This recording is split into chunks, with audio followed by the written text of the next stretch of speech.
If you ask the average person what face they'd associate with 4chan, I think most would probably say a dude in a Guy Fawkes mask. Imagery that in this day and age has largely been adopted by people who are completely removed from the original culture of the website. In 2025, the Guy Fawkes mask is more Facebook than 4chan. You know, the target audience of the old hackers on steroids news report. They call themselves anonymous, they are hackers on steroids. But if you were actually there, you know there's actually a lot more to it than that. There's been so many different characters to represent Anonymous. And even the idea of the character in a Guy Fawkes mask has roots that a lot of people aren't aware of. So for today's video, I want to take a look at some of the various mascots and avatars of early 4chan.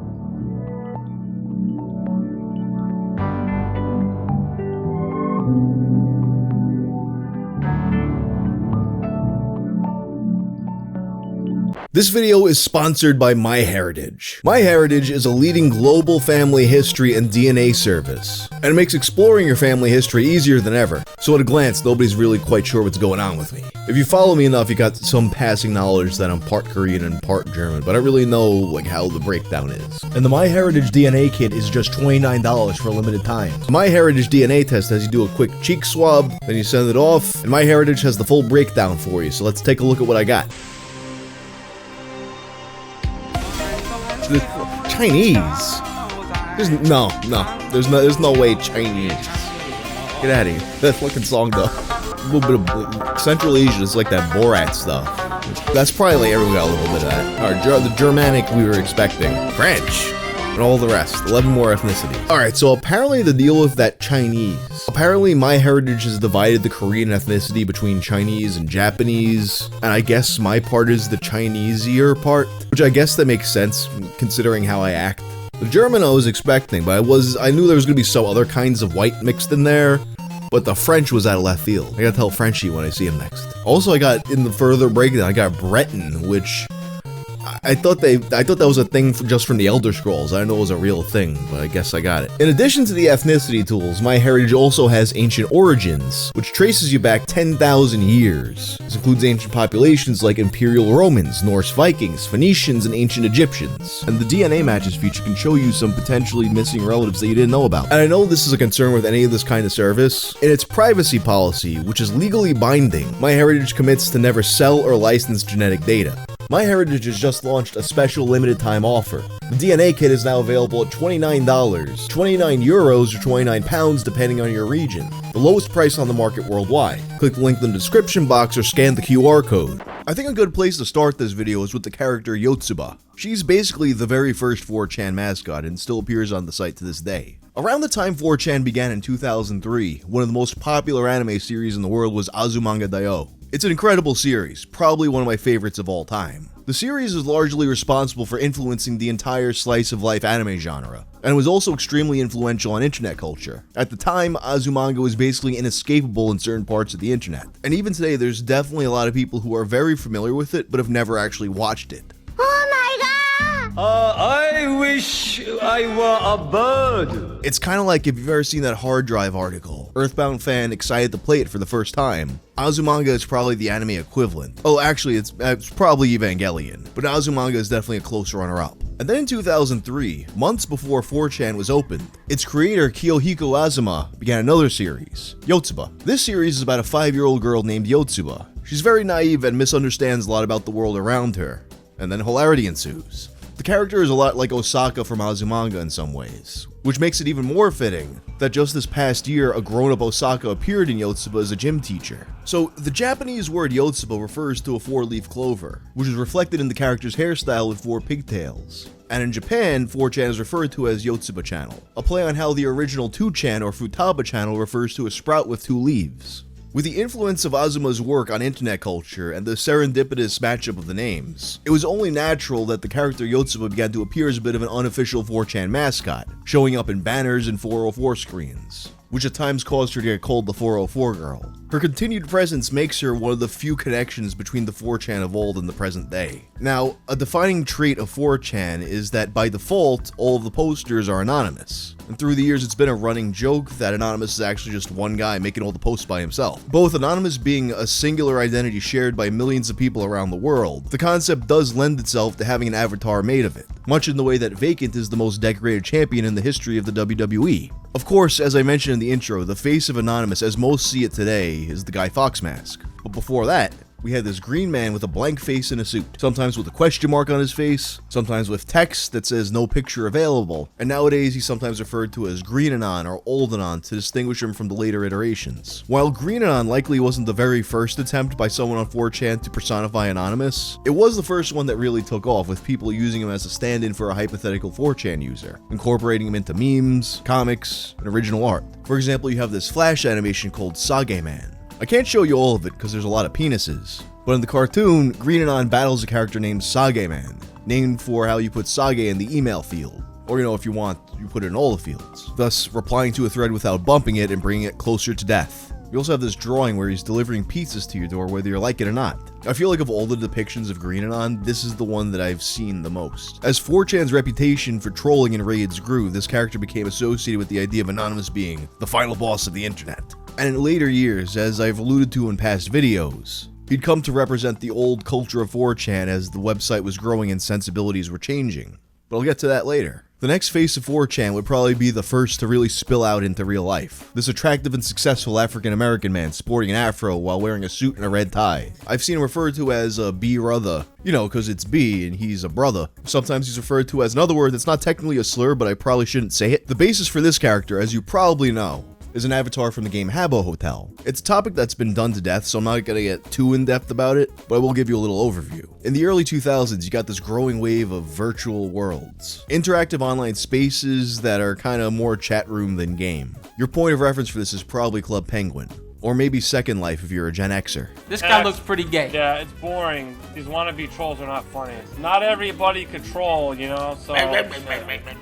I remember there was one that I used to go on called Church of Fools. For some reason, I think I had to be like 16 years old, but I would just go on there and pretend that I was like a 40-year-old man going through a divorce, or had a broken leg or something. I don't know why I did that. And another one of these virtual worlds was called Habbo Hotel, developed by a small team in Finland. In 2005, people on B were claiming that Habbo Hotel had racist mods that were banning black avatars. Well, they can't ban us all, so let's all be black. Inspired by methods developed by Something Awful users raiding Habbo in 2001, in which they called themselves Gino and wore gray clothes, B users started making black avatars and signing into Habbo, eventually settling on this specific design. The iconic black guy with an afro wearing a suit. These characters were soon flooding every public room on Habbo's server, taking over every corner of the world while spamming memes like Desu. And some were standing in the formation of a swastika, to protest against racist mods. On its surface, that may seem a bit incoherent. But realistically, this was never about activism. The whole racist Habbo mods thing was a MacGuffin. Probably wasn't even true. But they also weren't really trying to spread this message of anti-Semitism. It was like a child scratching a swastika onto a desk. In 2005, it's just about causing a disruption and getting a rise out of people for fun. Doing it for the lulz. And of course, the most famous and consequential action of the raids was blocking off the pool. Nobody could get into the pool if people are standing in the way because the bodies were solid. They couldn't walk through you. And if somebody wanted to get in, they were informed. Pools closed due to AIDS. Which actually reminds me of this thing that happened in a different game several years prior. I know this is a bit of a sidebar, but it really does speak to how that spirit of early 4chan was around way before 4chan existed, and then the site just kind of took it and concentrated it. So there was this game, Graal, which was basically a link to the past as an MMO. In fact, it was originally called Zelda Online, but it was changed because, Nintendo. One of the big things about this game was that it had a level editor, and sometimes the things people made would wind up on the main server. So one day a new dungeon shows up. You complete the dungeon, and you get a reward. That reward being the suicide knife. What does it do? You use it, and you die instantly. It seems kind of useless, but sure enough, people found the use for it. You see, like the bodies in Habbo, the corpses in Graal were also solid. So within hours, the main bridge in the game is blocked off by dead bodies. This didn't take any kind of planning or organizing on forums. Just complete strangers seeing a dead body being a nuisance, and they're like, hey, that's pretty funny. I'm gonna do that too. The Graal developers would fix that in the same day by making it so that the bodies were no longer solid. Habbo would also eventually arrive at this same solution, but it took them a bit longer, and not before simply banning any user with the brother avatar, taking the accusations of racist mods and turning them into reality. And unlike this brief event on Graal, which was witnessed by maybe 200 or 300 people tops in real time, tales of the Habbo raid would reach the masses, and it would escape into the real world in a variety of ways. In Finland, people would dress up as the infamous Habbo avatar, and they'd go to the headquarters of Sulake, the company behind the game. There, they reenacted the in-game protest. And strangely enough, despite what a nuisance this was for Habbo, despite the fact that it went so far as to antagonize them in real life, eventually they would openly embrace the raids as a part of their history through a number of in-game references to it. And eventually the pool's closed meme would take on a life outside of Habbo entirely, with printouts of the meme finding their way to several public pools around the world. In one instance, making the news when a woman believed the meme was targeted directly at her family. My 6-year-old and 8-year-old half-black grandchildren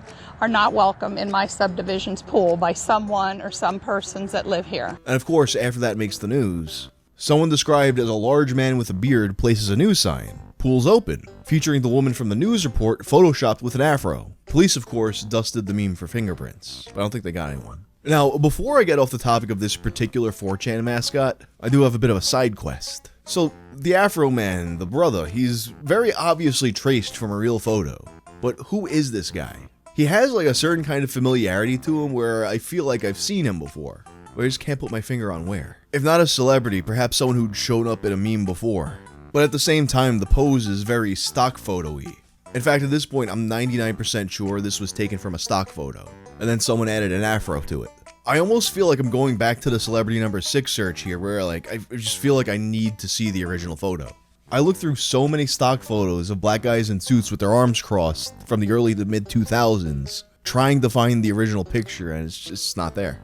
But then also, he kind of gives me a local news broadcaster kind of vibe too. Like, I can almost picture one of those commercials for the 5 o'clock news, and it's like, Steve Jefferson with the weather. But you know, how would you even find a random local newscaster unless you saw it and just knew who it was? In any case, I know he's out there. Anyway, with Anonymous now leaking out into the real world, we've arrived at the Guy Fawkes mask. To understand why Anonymous wears Guy Fawkes mask, we have to go back to something called draw horrors. In 2006, some artists on 4chan began to create characters and then post as the characters. Some people found this amusing, others found it to be obnoxious attention-seeking behavior. They're like cam whores, but they're drawings. They're draw whores. There were several different people behind these characters, but a lot of the early ones were created by an artist named The Weaver. In fact, in 2010, The Weaver posted a drawing to Fur Affinity revealing all the draw horrors he had created. The most noteworthy of all was a character, and you may be familiar with the name, Epic Fail Guy. Generally considered to be the best of the draw horrors. And it's fitting that he's also just a basic stick figure. Epic Fail Guy was a character who combined hubris with incompetence, often making some kind of grand declaration only to immediately epically fail at it. It's a simple concept. You can put him in so many wacky situations. Like this one, where he attempts to destroy the boundaries between image and post, only to fail twice and be shown up by the cockmongler. But now, if you're familiar with Epic Fail Guy, there's a good chance you're looking at this and you're like, hey, wait a minute, that's not Epic Fail Guy. Epic Fail Guy wears a Guy Fawkes mask. Well, allow me to explain. On September 30th of 2006, Weaver creates a thread where Epic Fail Guy eats a taco, only for all the filling to immediately fall out. He starts to lick it up off the ground before giving up and grabbing a garbage can. And inside the can, he finds a Guy Fawkes mask. This is the moment where everything changes. Consequences felt for decades. For the Weaver, this was just a singular moment for a character he'd created. But there was just something about a stick figure and a Guy Fawkes mask that seemed to resonate with the greater 4chan community. Epic Fail Guy starts to pop up all over 4chan wearing a Guy Fawkes mask. He's still epically failing, but in generally lower effort and less complicated ways than he had previously. And before you know it, the version of Epic Fail Guy wearing the Guy Fawkes mask completely overshadows the original. It's the only one that a good chunk of the website knew about at all. And try as he might to stick to his original vision, there's just no way for him to overcome the masses. The Weaver had basically lost control of the character he created. As a result, he'd more or less abandoned it. Although it should be noted that in his 2010 piece, he did draw his original version of Epic Fail Guy without the mask. The price sounds like kind of a bummer, but at the same time, that's just the nature of posting on an anonymous image board. You put something out there, and the community's just gonna do with it as they please. You don't go on 4chan to be like, this is my meme, and you can't have it. And in that framework, that's basically the peak of success. To have everyone run with something that you started. There was also an attempt to account for this discrepancy, saying that Epic Fail Guy was a time traveler who had always had the Guy Fawkes mask. Much like how Eddie Kingston hit Archibald Peck with a backfist, sending him back in time where he became the mysterious and handsome stranger who was hit with a backfist once again and sent back into the future, creating a discrepancy where he was allowed to wrestle in Chikara despite being fired because technically he hadn't been fired yet. For the next few years, this incarnation of Epic Fail Guy serves the purpose of any other standard 4chan meme. He's on the level of Mudkips, Shoop the Whoop, the bitches don't know about my dick guy. But all that changes in 2008. 2008, of course, being the time of Project Chanology. I already have a video covering the whole situation, so there's no need for me to repeat the whole thing, but for the purpose of this video, this is the point at which the Guy Fawkes mask makes the leap into becoming the de facto face of Anonymous. Now you have people protesting the Church of Scientology in real life, largely organized through 4chan. And the promotion of these protests, you see all the different versions of Anonymous throughout the years. Like this brother as Xenu, Scientology closed due to Thetans, and you got Green Anon as Uncle Sam. But of course a key component of the real life protests was people wearing Guy Fawkes masks. According to some, they were depicting Epic Fail Guy to show that Scientology is epic fail. But over time that element gets lost and now it's just what they do. You gather around and put on your Guy Fawkes mask to conceal your identity. And this is made all the more convenient by the fact that V for Vendetta had only come out a couple of years ago, so you can get a Guy Fawkes mask anywhere. And as the protests get more and more mainstream media coverage, the masks are something that's easy for reporters to latch onto. Of course, even at the outset, the protests were a bit of a point of contention. You get a lot of the do it for the lulz hardliners calling the Chanology people new friends or moral friends, a conflict that was often depicted in various memes and comics. And even that wasn't entirely new for Chanology, because there were some who had already seen the Habbo raids as the beginning of the end and depicted it as such. It's like people weren't calling things cringe yet, but there was a significant contingent of the user base that would see these people out there in their masks and feel that emotion that was in search of the term. To some, this wasn't so much about Scientology as it was a battle for the soul of 4chan, or perhaps the internet as a whole. And considering how much more serious and less fun the internet seems these days, and how you're constantly getting pushed into one moral crusade or another, it's hard not to look back at that time and think that those people were right. But we all know how this story ends. This one Wired article put it very succinctly: morals triumph over lulz. This version of Anonymous would vastly outgrow the website, with many who identify with the image having never set foot on 4chan in the first place. But I do think it's kind of funny that you have so many people around the world who are representing themselves with a symbol of failure, and they don't even know it. Now I know some of you guys watch this video and you're like, wait, what about the Cockmongler? What about Pedo Bear? What about Candlejack? Well, in that case... And once again, don't forget to check out the sponsors of this video, MyHeritage. Click the link in the description and use code WANG29.